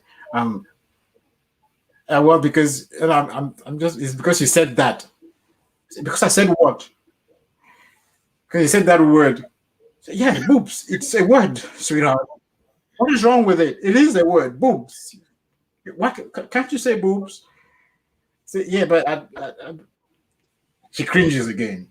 Then I tell her, okay, do you know why you're cringing? She said, no. Should I tell you why? She said, yes, Daddy. I said, it's because when you're with your friends, you people say things you would not say in my presence. And so when I use the word boobs, it takes you to that place, to that conversation, that experience that you had with your friends. And it makes you cringe because now it's like I'm part of the conversation. I'm hearing everything you guys said. It's making you uncomfortable. True or false? She did that. So and she goes, no. So why are you not surprised? I was not there. You always figure things out. So, and that's how we dealt with that problem. Now she hugs me normally. And then I asked her the question. I don't understand this whole thing. You're hugging me this way, and now it's almost translating to the way you hug your brother. And you used to hug everybody normally. But that's not the way you hug mommy. So why is it? Why the difference? You know what she said? No. She goes, no, it's just because. I said, do you have girlfriends? She says, yes. Do you have boyfriends? No, this is how she behaved. I asked, do you have boyfriends? She said, I asked, do you have girlfriends? And she goes, yeah. So You see your expression there. It was different. Why? And then she goes, no, it's just because the boys are not my gender, so I feel more comfortable with the girls. I said, do you have any friend who's a boy? She said, yes. And when you look at the way the boy behaves and the way the girls behave, do you see any remarkable, significant difference? She says, no. So why are you discriminating? Do you realize that is discrimination? She said, oh, she didn't think it that way. I said, would you like anybody to say they don't want to hang out or hang around you because of the color of your skin, because you're a different tone to them? She said, no. Do you realize that's what you're doing to the boys? She said, yeah. Are you doing it because you feel insecure and feel uncomfortable? She said, yeah. I said, okay. You do realize that in life, as long as you know what you would do and what you wouldn't do, as long as you know yourself and you understand your values, then you don't need to worry about other people, what they're doing and what they're not doing. You do get that, sweetheart, don't you? He said, yes. And if you're in a situation and you know exactly what you would do, you know where you wouldn't go and you know why you wouldn't go there, you wouldn't put yourself in harm's way. And if you're in a particular place, there are certain things you won't say. There are certain things you wouldn't do because they're not part of your value system. Do you see yourself getting into any kind of trouble? She says, no, I didn't think about it that way. I said, okay, yeah. See, that's the thing. When you know yourself, you don't need to worry what the other person is doing because whatever they throw at you, you can handle. You just have to be yourself. If it is something you can receive, you receive. If it is something you will not receive, then you throw right back at them. You move away and you do what is in line and what is aligned with your own value system. Do you get that, sweetheart? And she goes, yes. So you notice again that I use these opportunities to teach them things that we otherwise would not ever talk about. Because once I invited all of them, I said, okay, let's talk about relationships, boyfriends and girlfriends, and so they all cringe. They ran out of the living room so fast. Gosh, talk about Speedy Gonzalez. You know that.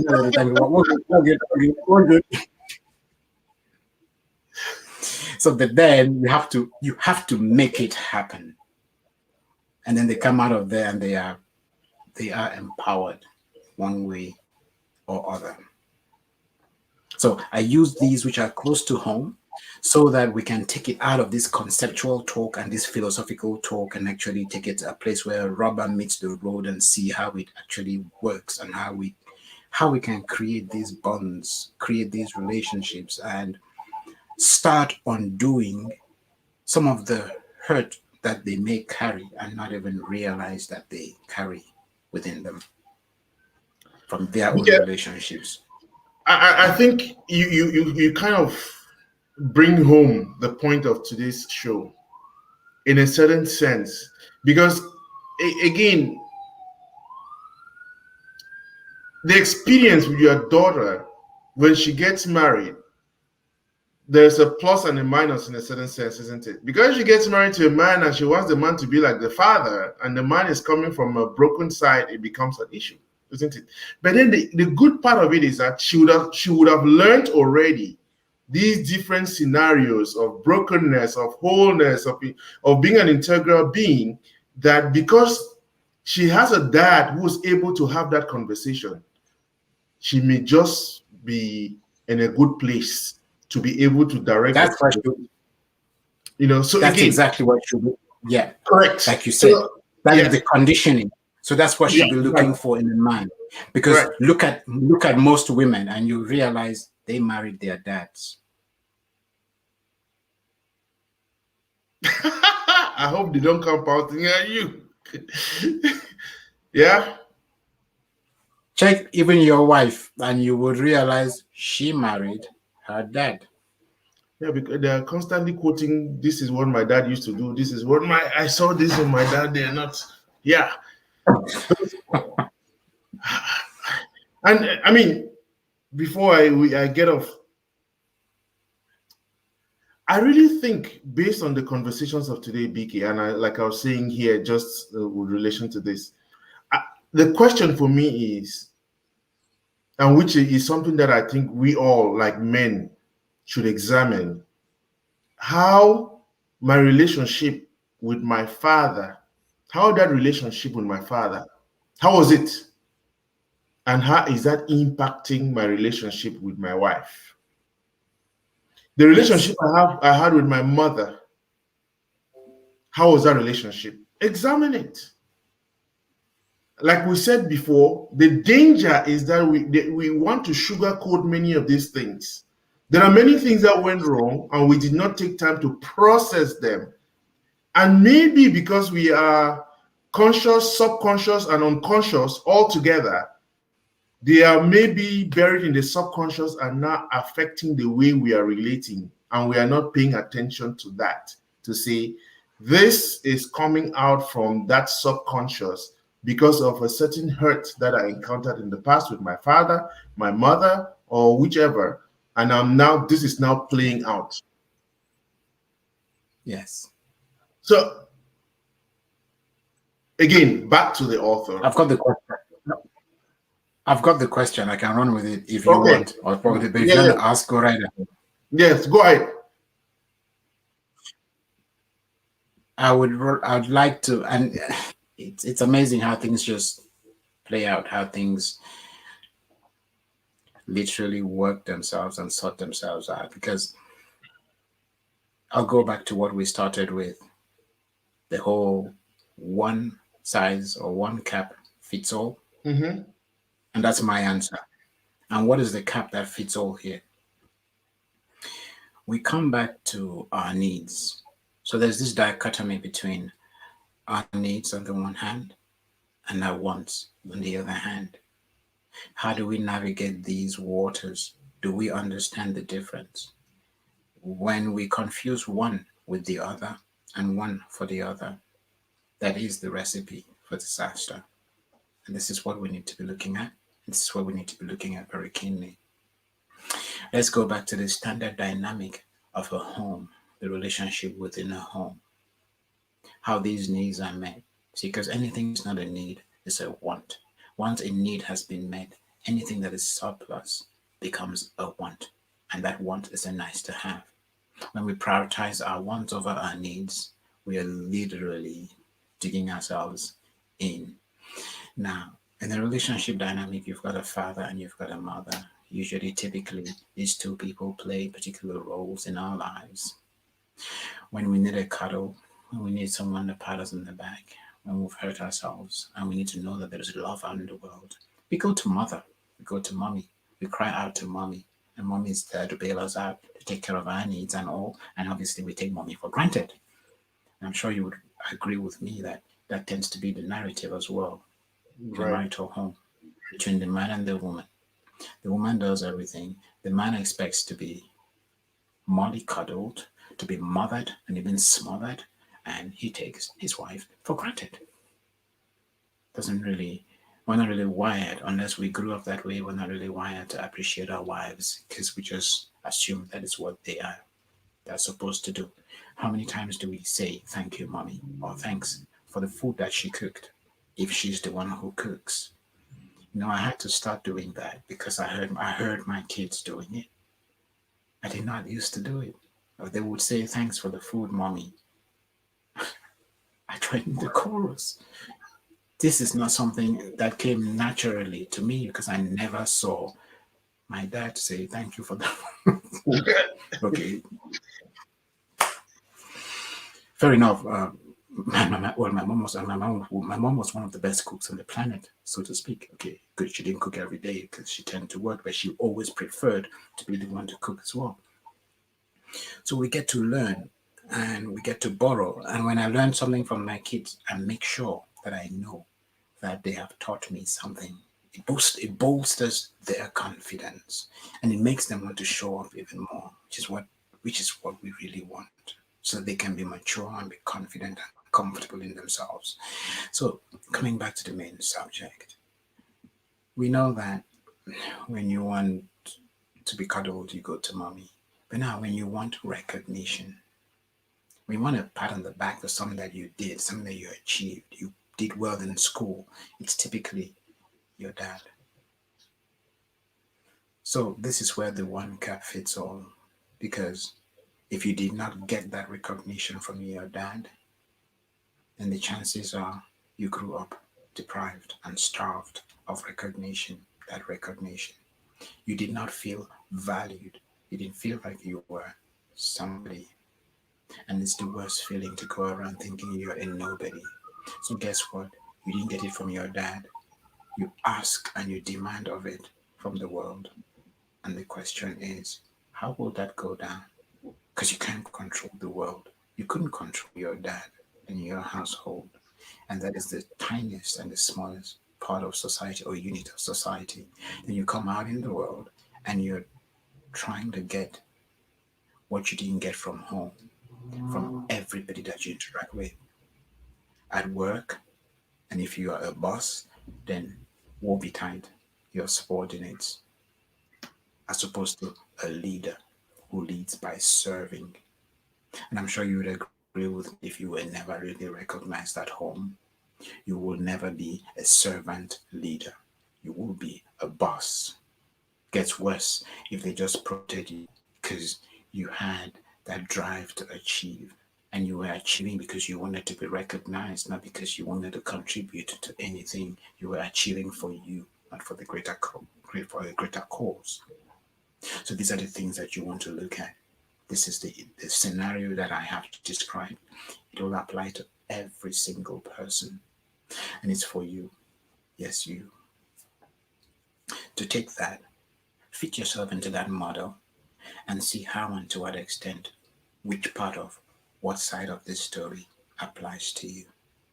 What rung of the ladder are you on? What is it that motivates and drives you when you go out to work? Are you doing it because you want to be recognized? Or are you doing it because you want to make a difference and serve a purpose that is bigger than the self?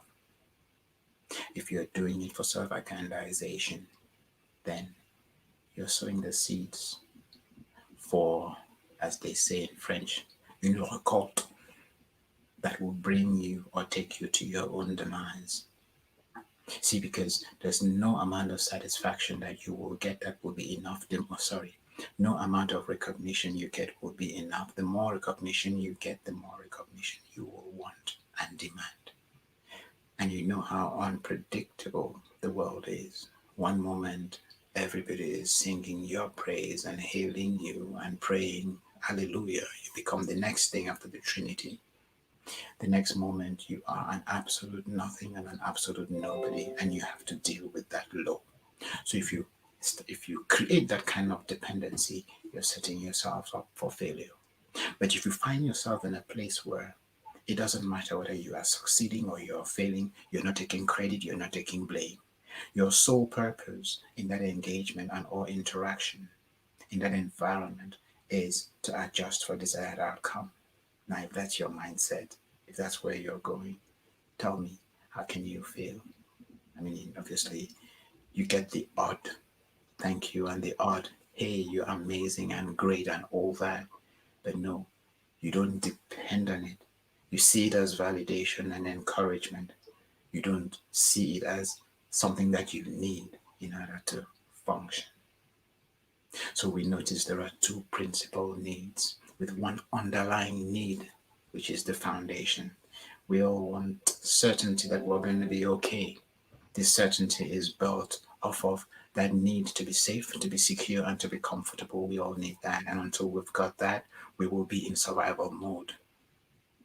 And again, it begs the question, where are you on that scale? Do you have to be living in a house with 12 bedrooms, a swimming pool, and a golf course in your backyard in order to feel safe, secure, and comfortable?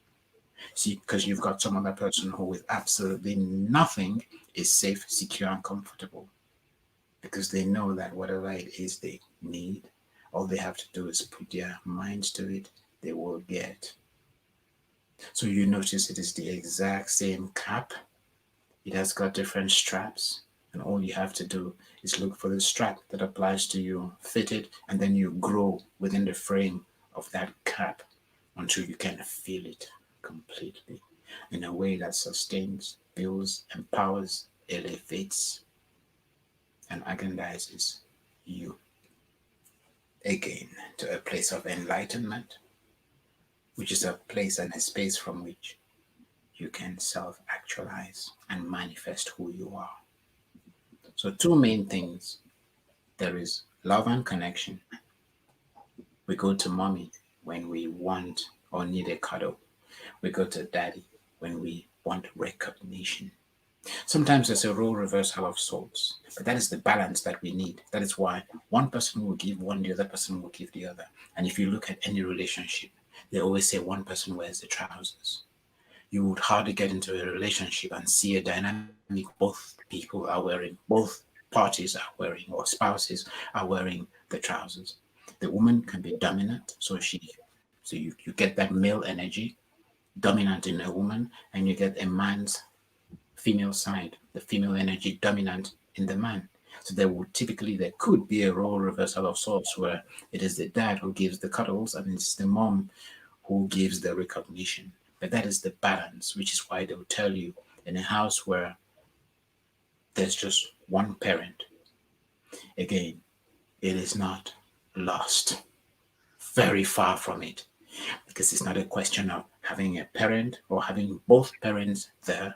It's a question of having those roles in the kids' lives. So if you've got a friend who can be the father figure, then you are still good. If you've got people within your community who can play that role, then you are good.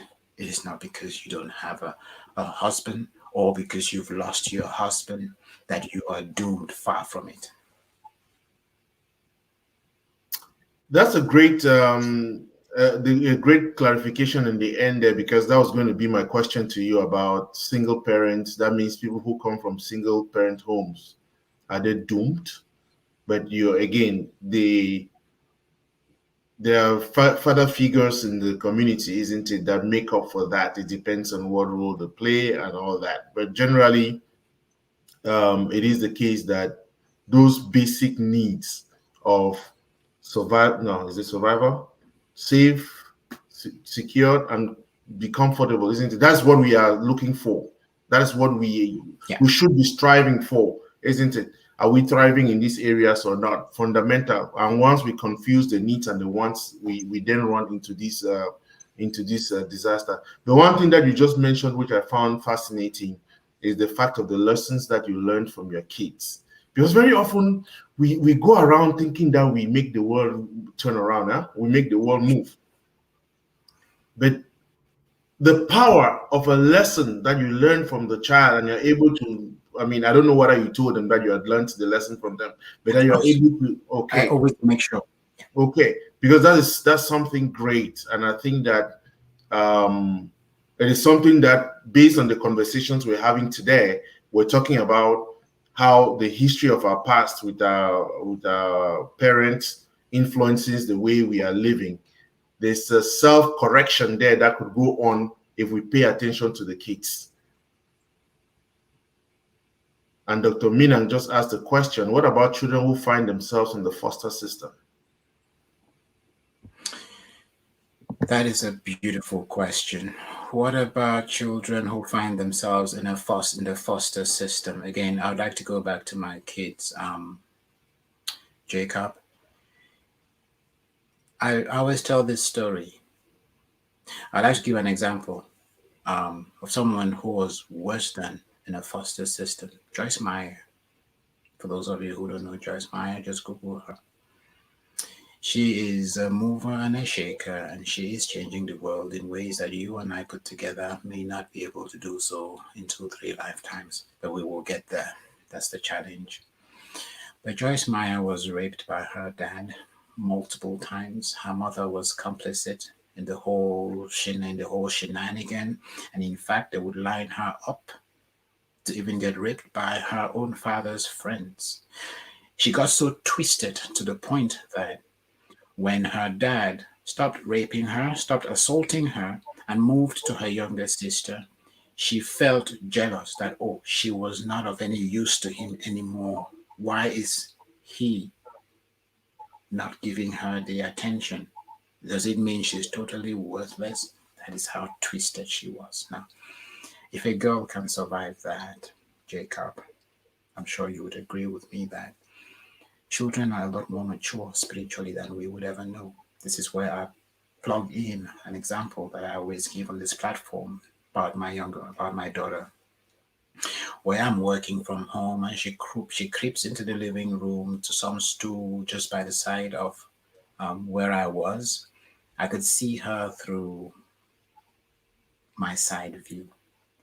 So she was in my line of sight, but peripherally speaking. And she could barely, she was creeping, she couldn't walk. So she creeps to the stool, lifts herself up, and there was a cup, a plastic cup on that stool. She turned and she looked at me. So, you know, your pineal gland will pick up that pressure of someone looking at you. You know, someone is looking at you, someone wants your attention. So I picked that up and I turned and I looked at her. My gaze caught hers. We stared at each other for a while.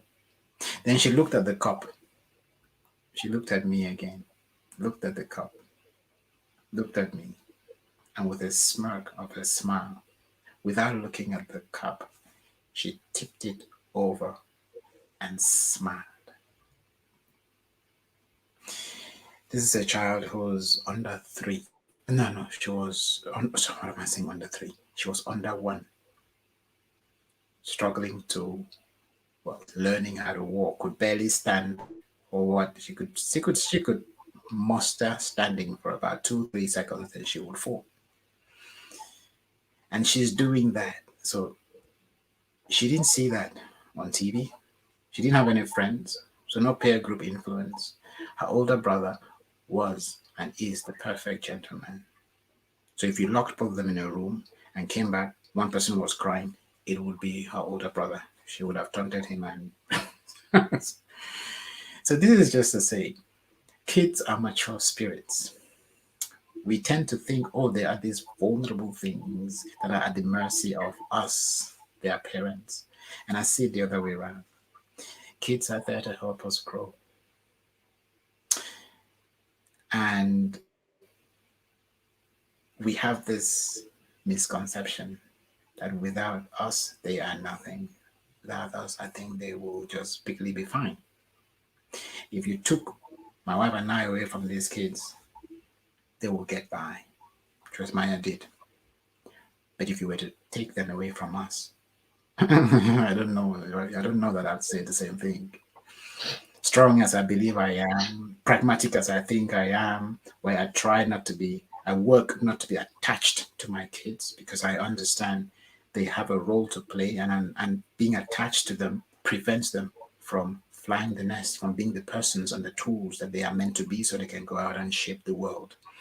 I bring them up in a way that they understand whatever it is they do, they're not doing it for me. So when I'm happy, it should be as a byproduct. They should never do anything to make me happy. They should do it first for themselves because this is what is going to determine who they become and how they fit in society tomorrow. And that is not for me because when they are not there, I'm not going to be pushing, I'm not going to be pressing. So it's important that we understand all of that. We play like kids. When it's time to get serious, we are all serious. And so these whole labels do not really apply because there are times when we are mates. There are other times when I am like an uncle. There are other times when I am the father. There are other times when I'm a teacher. There are times when I'm like their spiritual guide. There are times when I'm like their therapist or their psychologist and so on and so forth. So you notice that all these names mean absolutely nothing. We just snap into all these, into the different roles, and we flow in that. We go with that dynamic flow, subject to where the need is, and deal with stuff as we need to. So back to the orphanage. I'm sure if we took a statistic, I'm talking of real orphanages, regardless of what experience some of these people have had. We have so many people today who make orphanages, who are patrons of orphanages because they were raised in orphanages and they are very successful. So I would say what life throws at us, we are more than capable of handling. Because what is that expression? adversity is the mother of invention. Necessity Is is that the expression? necessity is the mother of Necessity is the mother of invention. And so if curveballs are not thrown your way, you don't look for ways of adapting and adjusting. You don't get innovative. You don't survive. You don't deep in. You don't dig in deep, reach in within yourself. Make a phone call to your higher self and ask yourself, how do we deal with this? You would notice that the people who succeed in life are those who have had really tough, who've gone through some of the worst challenges and have failed a million and one times. They have failed every possible way a person can fail, to the point where they just can't fail anymore. The only other option left is to succeed. Whereas the rest of us playing it really safe are the ones who don't quite get to where we otherwise would have gotten if we had fired on all cylinders. I hope that answers the question. Yeah, that's Dr. Mina. Dr. Mina. So again, I want to thank everybody. We've been on now going to close to 2 hours. I always want to be respectful of your time, BK. But let's just wrap up. And I say that it is important, Dr. Mina says yes. It is important for us to go back to our original question, the unaddressed hurts of the past and how they impact or influence our current relationships. And I think we just established a couple of things. BK, last words.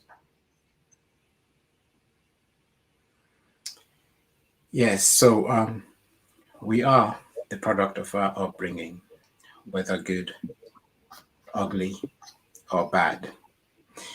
And we are responsible for who we become. We can make excuses, or we can make lemonade out of the lemon that gets thrown at us. We can take the mess that is our lives sometimes and turn that into a message, walk through that difficult path, move from point A to point B, and be a light for others who are coming behind us. Because there's nothing we will go through that people coming behind will not have to go through. And this is where we show the way. And each time we lead the way, we give people a higher platform from which to start so they can come up even higher than we did, which is what, if you ask me, life is really all about. I have this philosophy, which is what I am equally writing about, that says we are here to complete the process of creation that started many million years ago. We are part of that intelligence, that field of intelligence, self-propagating intelligence, self-directing intelligence that holds planets, galaxies, and all in orbit. It works through us to complete its process, but it can't use us for anything if we don't understand who we are first. And so through our needs, we get to find, define, refine, and streamline who we are, the particular tool that we are. We will be different tools at different times in the life cycle of our time here on this side of eternity. There are times when we will be a hammer. There are times when we may be a nail, subject to the thing out there that calls us. There's always going to be a particular thing that speaks to us. For me, it is depression. And am I fighting depression directly? No. We are having these conversations to get people to an empowering place so they get to live, lead, fulfill lives. If they get to understand who they are, how they work, understand what their inclinations are, understand what their triggers are, take those triggers, work on them, turn them into strengths. Where there were stumbling blocks, turn them into stepping stones, then everyone would gravitate towards who they are. They would have a life of purpose. And if you're leading and living a life of purpose, then you don't have time to get depressed. So we're fighting depression by steering people away from anything that is stressful, overly stressful, because stress is part of it, pain is all of it, is part of it.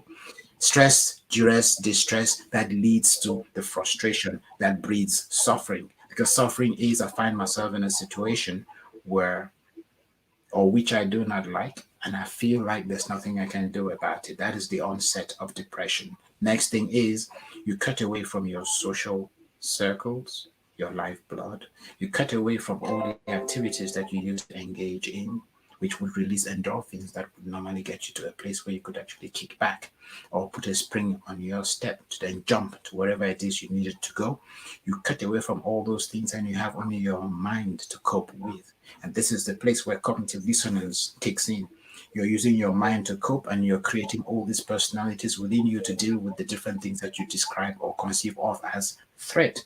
Other people have these same capabilities. Trevor Noah, for instance, he can impersonate different people at different times, and when he talks, you feel like it is that person talking. There is something about tuning into someone else's spirit that allows you to be that person for a couple of split seconds.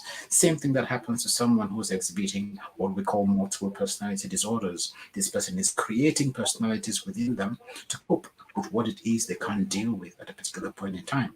And that is all that is happening there. So if we understand all of this, and we understand that depression means you move from a place of pain, distress, duress, distress, and then into suffering, and from there, depression.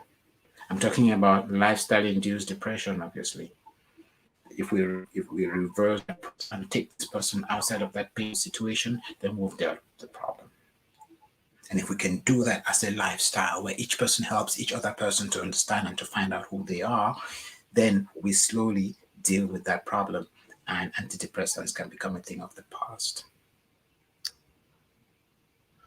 Thank you very much, BK. As always, it's been great. For the last 2 hours, we've been handling maybe depression in another form in our relationships, isn't it? How that comes out, the duress, the stress, the distress that comes out from all that.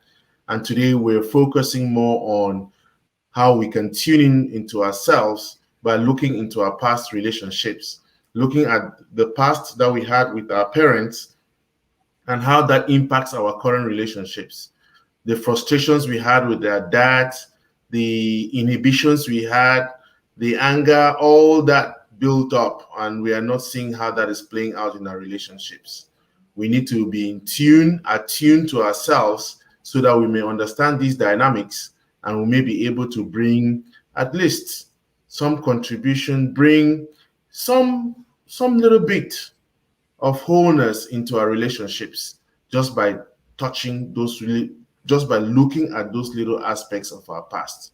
I want to thank you, BK, as always, again, repeating myself, but it's been a great conversation. And until next week, we continue to hold each other's hand. We continue to share the energy so that we can build synergy.